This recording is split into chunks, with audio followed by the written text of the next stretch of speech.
tracking Tropical Storm Francine, which is soon to be a hurricane and will bring us some impacts here in the CSRA. I will have all those details coming up. Right now on News Channel 67, the search for a permanent city administrator in Augusta continues.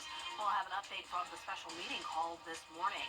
Also ahead, a proposed poultry plant may be turning into a new subdivision. We'll hear from Aiken residents about the plan.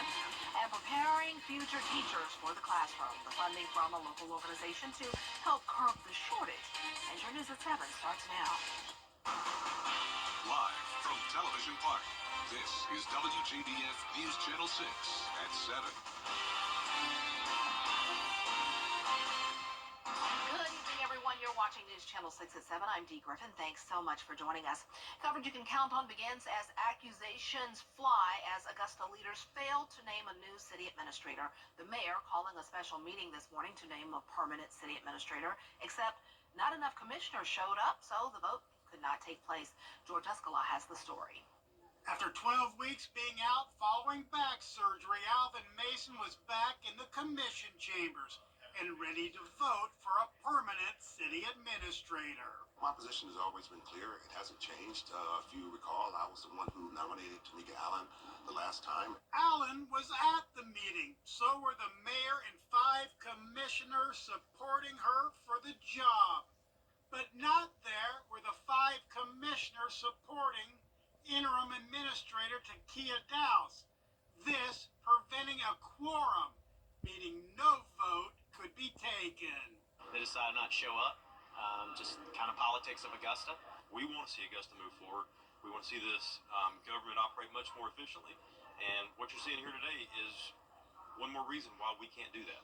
One of the commissioners not there was Jordan Johnson, who was at work, and blamed the mayor for not giving enough notification on the meeting, adding he wasn't playing political games. That's bogus to even suggest that it's political. At the end of the day, we did not receive notification in decent enough time to be able to attend this meeting. Later, Commissioners Francine Scott and Tony Lewis did arrive for the scheduled committee meetings, but left and prevented a quorum again when another vote on administrator was attempted. Don't hide from it. Come on down and do your job. Your constituents are out there. They're looking. They're wanting to see who's showing up and who's not. The mayor saying the issue is not going away and said commissioners will be taking up the administrator vote at their meeting next week. In Augusta, George Escala, WJBF, News Channel 6. Richmond County's Board of Elections discussing security at polling locations. Well, it's time now for our first look at our weather, and Chief Meteorologist Jennifer Tracci joins us now. And look at Houston, Texas. It looks like the rain has dried up. Yeah, my parents live out there, and I heard that my mom already lost power at her building, and that's just crazy because there really wasn't that much bad rain or thunderstorm activity in Houston, but over there they definitely have impacts very easily from storms. There's always power outages very easily, flooding very easily, so that's good news for them that the impacts are very limited from Francine. It will be making landfall in Louisiana rather than Texas. But there's a look at our Terry Lambert Hyundai Skyview cam. Then you can also see the clouds now impacting the CSRA, all very high level clouds, so no rain for us. All of that rain down in the Gulf Coast, over into Florida, and all the way into Texas, all from Tropical Storm Francine that we will be watching very closely this week. But here in town, we still have some very dry air in place despite the cloud cover moving in. Dew points are in the low to mid 50s. Humidity was nice and low today. We had plenty of sunshine earlier this afternoon, and we had a pretty chilly morning. Temperatures over 10 degrees below average. Started out your day at 56, climbed to 87, so closer to average in the afternoon. So pretty big spread there of the low temperature and high temperature. Right now, we're all the way down into the upper 70s already. 77 in Augusta, 79 in Barnwell, Aiken at 78, 83 in Louisville. Gibson, you're at 84 degrees and 82 in Edgefield. The winds are a bit breezy, around 5 to 8 miles per hour coming in from the east. And tomorrow you'll definitely notice those higher wind speeds along with the clouds taking over. But in the meantime, still partly cloudy for your Wednesday morning. Winds only up to around 6 miles per hour, and the temperature is going down into the low 60s. So not quite as cool as it was this morning, but still below normal temperatures sticking around. And coming up, I'll have a look at your futurecast and everything you can expect from Francine. But back to you, Dee. All right, thanks so much. And just at around 1:30 this morning, Columbia County deputies responded to a stabbing on Maple Springs Court. And there was an altercation inside the home, and one of the roommates, Lucio Hernandez de la Cruz, was found around 8:30 this morning with bloody clothes in his possession. De la Cruz is charged with aggravated assault and possession of a knife during the commission of a crime. Now to an update on a story we've been following. Aiken's would-be chicken plant site is now set for a new subdivision. Aiken Bureau Chief Sean Cabbage-Stock explains. I saw a lot of problems with that situation.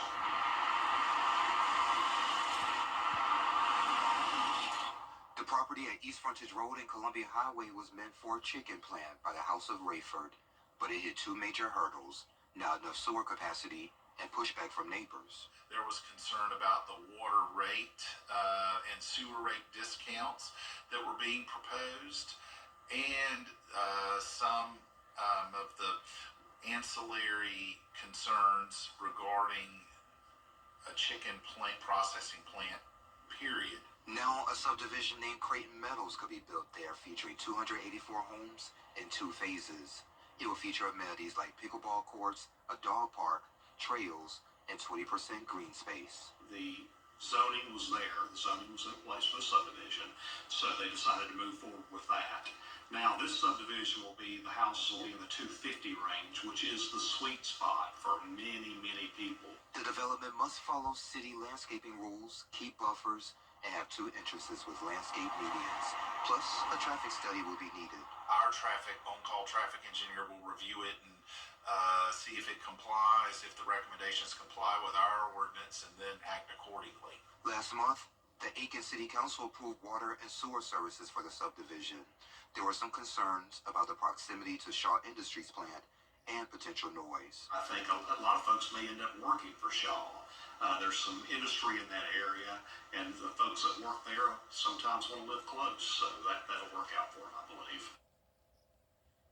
Well, this is Hunger Action Day. It's a day where food banks all over the nation highlight the need for food supply. Each day this month, Feeding America presents a challenge to raise money. Here at home, Golden Harvest is not only participating, but raising awareness and spreading the message. 1 in 4 children, 1 in 7 individuals in our 25 county service area that are struggling with food insecurity. It's the highest rate in our area in 15 years. The color for Hunger Action Month is orange, and so we encourage people to wear orange. We've got orange t-shirts that say, "This is my hunger fighting t-shirt."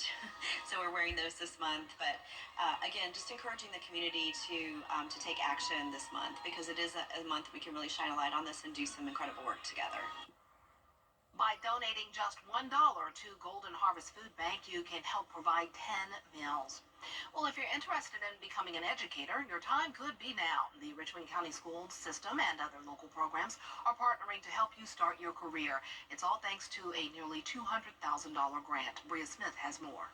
There are a lot of individuals with a heart for serving children, and they really want to invest in the community, but some of them have a barrier to getting that initial certification. Is that your last 2 things?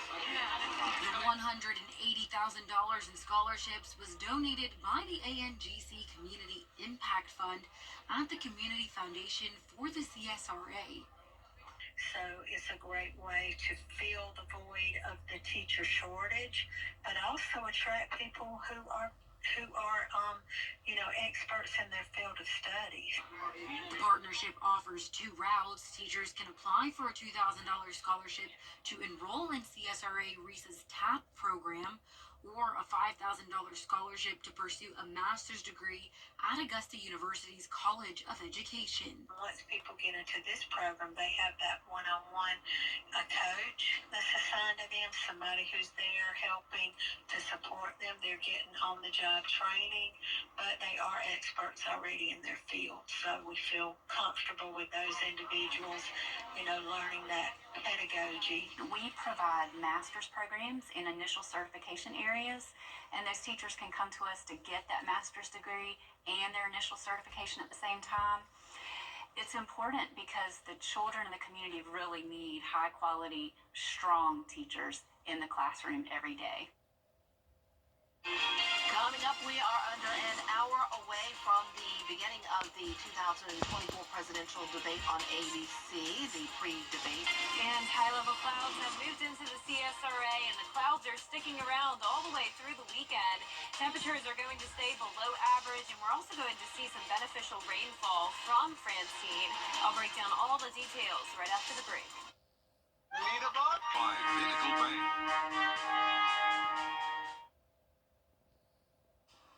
Now, your most accurate forecast with WJBF Live 5/6. Welcome back. We had chilly temperatures this morning, then plenty of sunshine and warm temperatures in the afternoon. And now, take a look at our Terry Lambert Hyundai Skyview cam outside the station.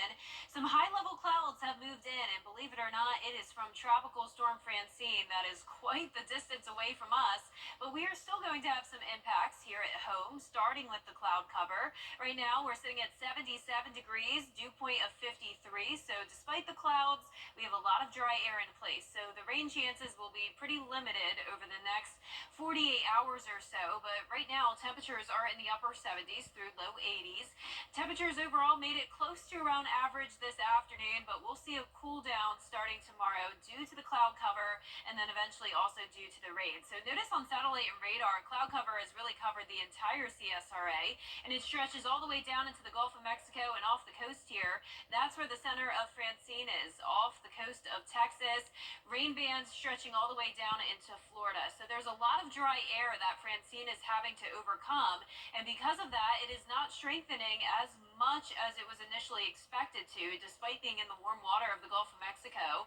Right now, winds are still at 65 miles per hour. They have been this way for over 24 hours now, but as it sits over the Gulf of Mexico over the next day or so, it will start to strengthen, eventually up to hurricane status, winds reaching 90 miles per hour expected by the time of landfall, which the cone continues to shift further towards the east, becoming pretty narrow now, so it's very certain that this will be a Louisiana landfall sometime Wednesday evening. Now for us, we're going to see impacts from Francine, starting with the rain on Thursday. A lot of tropical moisture around, and this continues into the weekend, and that's because Francine will transition into a low pressure system with a stalled front over the area that really won't budge for a few days here in the CSRA. So 50% chance of rain on Thursday, 60% on Friday, and then even into the weekend, pretty high rain chances. So there's the center of the storm Wednesday morning, headed towards around New Orleans Wednesday evening. Heavy rain bands, storm surge, and definitely some flooding concerns over there. So it's all of this light rain that we'll be working with Thursday, and then as we go into Friday, notice it just sits over the area, and it's possible that we can have some heavier downpours here and there, along with some thunderstorms into the weekend. Rain just really does not budge even into Sunday night. Here's a closer look at home. Wednesday at 2 p.m., cloudy, so not expecting any rain for the first half of your day, and even this is most likely overdone. So any rain that we see tomorrow will be very light, most likely in the form of drizzle. It's having to overcome all of that dry air, but then notice that rain becomes more widespread as we go into Thursday. Still very light activity, and then eventually by Friday, that's when we have the chance of heavier downpours and storms. So under a quarter of an inch by Thursday night. Then as we go into Friday, possibly up to an inch in some of our southern line counties, and then Saturday and Sunday is when we could see some places reaching around 2, maybe 3 inches of rain. The winds are going to be gusty as well, 30 to 35 miles per hour in some of our southern and western counties for your Thursday afternoon, and a breezy day tomorrow as well. Mostly cloudy and making it to 85 degrees in the afternoon.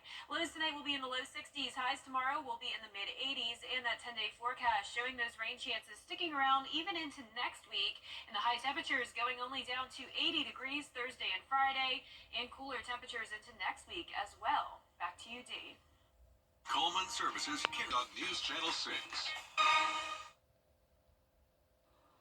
One of San Diego's favorite pandas was seen playing in the pool, trying to beat the heat. Yun Chon cooled off by rolling around in the water. Cute! Looks very happy. The male panda is 5 years old and is described by wildlife care specialists as kind, clever, and sensitive to others. They say he's very serious about his bamboo. Yes, but mild-mannered towards others, always letting other pandas go first. He's a cutie pie. Oh, he's adorable. Wow. Well, we are going to see some rain chances here in the CSRA from Francine starting on Thursday and continuing into the weekend. All right, thanks so much, and thank you for joining us. We're always with you at WJBF.com. Entertainment tonight is next.